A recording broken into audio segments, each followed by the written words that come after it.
Theatre কেবল একটি গল্প বলার মাধ্যম নয়, এটি মানুষের আত্মিক যোগাযোগ, চিন্তাভাবনা, ক্ষমতা এবং তার নীরবতাকে প্রশ্ন করার এক অনন্য মাধ্যম। হ্যারল্ড পিন্টারের এই নাটকটি একটি তার অনন্য নিদর্শন।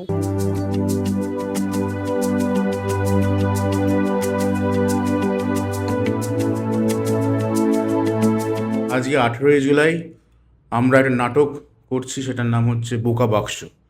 বোকা বাক্স হচ্ছে হ্যারল্ড পিন্টারের দ্য ডাম্ব ওয়েটারের একটা অ্যাডাপ্টেশন। এটা বাংলাতে অ্যাডাপ্টেশন করা হয়েছে, লিখেছে হচ্ছে সৌমিত দেব। আমি অভিনয় করছি, সঙ্গে সত্যম ভট্টাচার্য। সত্যম ডিরেকশনটা দিয়েছে।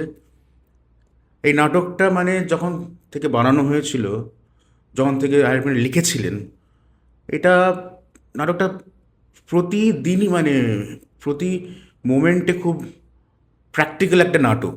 মানে প্রত্যেকটা জেনারেশনের জন্য এটা খুব প্র্যাকটিক্যাল। তো বাংলায় খুব সুন্দরভাবে সৌমিত এটাকে অ্যাডাপ্ট করেছে। আমরা অনেক দিন ধরে রিহার্সাল করে একটা চেষ্টা করছি আর কি নাটকটাকে দাঁড় করানোর। বাকি তো আজকে শো আছে, শোয়ের পর অডিয়েন্স বলবে কেমন লাগলো তাদের। একটু টেনশনেই আছি, হ্যাঁ, যেহেতু ফার্স্ট প্রিমিয়ার শো হচ্ছে। আর খুবই একটা জনপ্রিয় নাটক, আর বাংলাতে মনে হয় প্রথমবার হচ্ছে।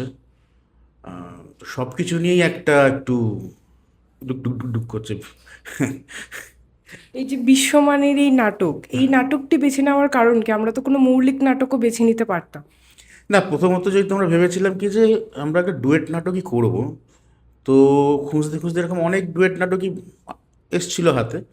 তো দেখলাম কি যে একটা শর্ট টাইমের মধ্যে, মানে 1 ঘন্টার মধ্যে এরকমই একটা নাটক আমরা পেলাম। আমাদের কিন্তু অন্য কোনো মাকসাদ ছিল না, কোনো ছিল না কি যে কেন এটা পার্টিকুলারলি করছি।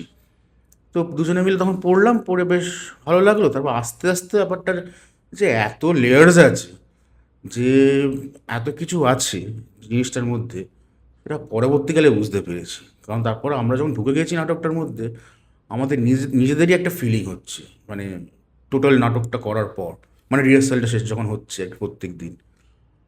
আন্তর্জাতিক বেছে নেওয়ার একটা টেকনিক্যাল কারণ আছে। সেটা হচ্ছে কি, আমরা যখন প্রথম ডিসাইড করি যে এই নাটকটা করব, তখন আমরা অভিনেতা শুধু দুজনই ছিলাম। তো সেই ভেবেই প্রথমত নাটকটা সিলেক্ট করা। এবং পিন্টারের কাজ আমি আগেও পড়েছি, এবং পরবর্তীকালে যখন মানে এটা নিয়ে বসলাম যে কী নাটক করা যায়, তখন পিন্টারের এইটা খুব উঠে এলো, মানে ডাম্ব ওয়েটার খুব উঠে এলো। আরেকটা কারণ হচ্ছে কি, ডাম্ব ওয়েটার এমন একটা নাটক, মানে ওটা মানুষের এমন একটা দিক তুলে ধরে, বা মানুষের কী বলবো স্বভাব চরিত্র এবং আমাদের যে অভ্যেস, সেটার এমন একটা দিক তুলে ধরে যেইটা কোনোদিনও ইররেলিভেন্ট হবে না। তো সেইটা আমার কাছে খুব একটা খুব ইউনিভার্সাল প্রবলেম আমাদের। মানে আমরা যে একটা অথরিটিকে সবসময় মেনে আসি, কোনো প্রশ্ন না করে, কোনো দিকে আঙুল না তুলে, যে আমরা একটা সেকশন অফ পিপল আছে যারা সবসময় অথরিটিকে মেনে এসছে, এবং আরেকটা সেকশন আছে যারা সবসময় অথরিটিকে কোয়েশ্চেন করে এসছে। তো এই যে ইউনিভার্সাল কনসেপ্টটা, এটা তো কোনোদিনও ইররেলিভেন্ট হবে না। তাই জন্য এই সময় দাঁড়িয়ে, বিশেষ করে এখনকার সামাজিক এবং রাজনৈতিক যে অবস্থায় আমরা দাঁড়িয়ে আছি, সেখানে দাঁড়িয়ে মনে হয়েছে যে এই নাটকটা একটা রেলিভেন্ট নাটক। এবং পিন্টারের সবচেয়ে ভালো ব্যাপার হচ্ছে কি, পিন্টারের যে অ্যাবসার্ডিটি, সেইটা মানে অ্যাবসার্ড কিছু মানুষ হয়তো বুঝতে পারে, কিছু মানুষ হয়তো বুঝতে পারবে না। কিন্তু ডাম্ব ওয়েটার এমন একটা নাটক যেটা একটু সহজ বোঝা, মানে যদি ঠিকভাবে মানুষ দেখে, ঠিকভাবে ওকে ফলো করে। আর এটার পিন্টারের এই নাটকটা একটা এন্টারটেনমেন্ট ভ্যালু আছে, মানে এই নাটকটা একটা ডার্ক কমেডি টাইপের। তো সেই ক্ষেত্রে মানে সব দিক থেকে এন্টারটেনমেন্ট ভ্যালু এবং এটা সোশ্যাল পলিটিক্যাল রেলেভেন্সের কথা মাথায় রেখে এই নাটকটা চুজ করা হয়। এটা বাংলাতে যে অভিযোজন, এটা করতে কতটা তোমাকে চ্যালেঞ্জ ফেস করতে হয়েছে? খুব একটা না, কারণ পিন্টারের নাটকটা তো আমাদের বন্ধু সৌমিত দেব ও ট্রান্সলেট, ও প্রথমবার যখন শুনেছিল যে আমি ডাম্ব ওয়েটার করতে চাই, তো ও তখন নিজে থেকেই বলেছিল যে স্ক্রিপ্টটা আমি লিখবো। তো স্ক্রিপ্টটা লেখা হয়, এবং ও ভীষণ ফ্যান এই নাটকটার, মানে অনেক আগে থেকেই, যবে থেকে ও প্রিন্টার পড়ছে। এই নাটকটারও খুব ফ্যান, ওর ও মানে নিজেই খুব আগ্রহী হয়ে বললো যে আমি এই নাটকটা লিখতে চাই। তো ও লিখলো এবং আমরা সেটা সবাই মিলে পড়লাম, খুব পছন্দ হলো। কিছু জিনিস অ্যাড করলাম, কিছু জিনিস বাদ দিলাম, কিছু জিনিস আরেকটু সহজ করলাম যাতে মানুষ আরেকটু রিলেট করতে পারে। তো করে ঠোরে তৈরি হয়ে গেল। বাকি তো রিহার্সাল, নাটকে তো রিহার্সাল ছাড়া আর কিছু নেই। যেহেতু দুটো মাত্র ক্যারেক্টার, সেই জন্য আমাকে আর অপ্রতিমকে অনেক দিন ধরে রিহার্সাল করতে হয়েছে। প্রায় 1.5-2 মাস ধরে আমরা শুধু ডায়লগ মুখস্থ এবং রিডিং এবং ফাইনালি গিয়ে লাস্ট 15-20 দিন ধরে ব্লকিং করে হয়েছে। তো এটাই হচ্ছে বিষয়। এমনি খুব একটা যে কঠিন, এবার প্রিন্টারের নাটকের একটা মজা হচ্ছে গিয়ে আমরা মানে বিশেষ করে আমি যেটা ফিল করেছি, আমি শুরু করেছি একভাবে, যখন নাটকটা পড়ছি তখন একটা চিন্তা ছিল, তখন একটা আইডিয়া ছিল যে এটা কী নিয়ে। যত পড়তে থেকেছি, যত করতে থেকেছি, তত আরও লেয়ার্স বেরিয়েছে গল্পটা, তত আরও মনে হয়েছে যে না আচ্ছা এটা তাহলে ওটা বলার চেষ্টা করছে, তাহলে আমরা এটা করি। তো এইটা করতে করতে করতে মানে এই ধরনের নাটক খুবই কী বলবো সাবজেক্টিভ প্লে। তো এই ধরনের নাটক করতে করতে জিনিসটা পাল্টাতে থাকে। তো ফাইনালি আজকে গিয়ে একটা জায়গায় দাঁড়িয়েছে, এবার দেখা যাক সেটা মানুষের কেমন লাগে। মানুষের কেমন লাগবে সেটা একটা প্রশ্ন, কিন্তু এখানে কি দর্শকরা কোনো একটা বার্তা পাবে যে মানে এইটা তো একটা সামাজিক প্রতিফলন, বলছো যে এখানে একটা সমাজের উপর, বিভিন্ন মানুষের উপর নিয়ে কাজ, তাদের বিভিন্ন দৈনন্দিন যে জীবনযাত্রা, সেটাকেও তোমরা তুলে ধরার চেষ্টা করেছো, কিন্তু সেটা ডিরেক্টলি না।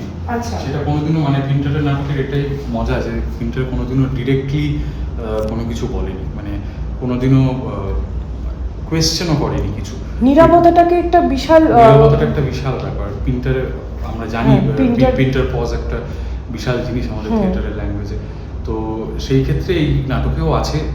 এবং প্রিন্টারের সবচেয়ে মজার ব্যাপার হচ্ছে গিয়ে প্রিন্টার কোনোদিনও মানে ডিরেক্টলি প্রশ্ন করতে বলে না, বা ডিরেক্টলি প্রিন্টার একটা সিচুয়েশনে ফেলে দেয় মানুষকে, এবং সেই অবস্থায় যে মানুষগুলো অভিনয় করছে বা যেই মানুষগুলো ওই সিচুয়েশনটা ডিল করছে, তাদের ভেতরে কি চলছে সেইটা যদি অডিয়েন্স নিজেরা ফিল করতে পারে, তাহলে আই গেস যে বার্তাটা দিতে চাইছে প্রিন্টার বা আমরা এই ক্ষেত্রে দিতে চাইছি, সেটা আমার মনে হয় পরিষ্কার হবে যদি একটু মানে সাবজেক্টিভলি ভাবা যায় পুরোটা। আজকে যদি প্রিন্টার এটা বসে দেখতেন, যদি কোনোভাবে দেখতেন, তাহলে কি মনে হতো যে প্রিন্টার কি বলতে পারতেন? মানে প্রিন্টার, এটা তো বাংলাতে একটা অভিযোজন হয়েছে, তো কিছুটা চেঞ্জ হয়েছে হয়তো, বা কিছুটা স্ক্রিপ্টটা আমরা, তুমি বলেছো যে লোকালাইজ করা হয়েছে, কারণ একটা আন্তর্জাতিক মানের যে একটা নাট্যচর্চা, সেখান থেকে একটা বাংলাতে তার অভিবাদন। তো এটা নতুনভাবে যদি প্রিন্টার দেখতে বসতেন, তাহলে সে কি ভাবতেন? তিনি হয়তো খানিকটা অ্যাপ্রিসিয়েটই করতেন যে আমরা এটাকে এখনকার দিনে এনে ফেলেছি, বিশেষ করে আমরা ইংল্যান্ডে না ফেলে একটা বাংলার মতন জায়গায় এনে ফেলেছি। একটা নাট্যকারের নাটক তখনই বড় হয়ে ওঠে যখন সেটার বিভিন্ন রকম, বিভিন্ন ভাষা এবং বিভিন্ন সময় অ্যাডাপ্টেশন করা যায়। তো আমরাও সেই চেষ্টা করেছি। প্রিন্টারের মতন নাট্যকার আই গেস খুশি হতেন, মানে নাটকটা ভালো লাগতো কিনা জানি না, কিন্তু যে একটা হচ্ছে এই কাজটা, সেটা মেসেজটা ঠিকঠাক মতো সেটা ডেলিভার হতো।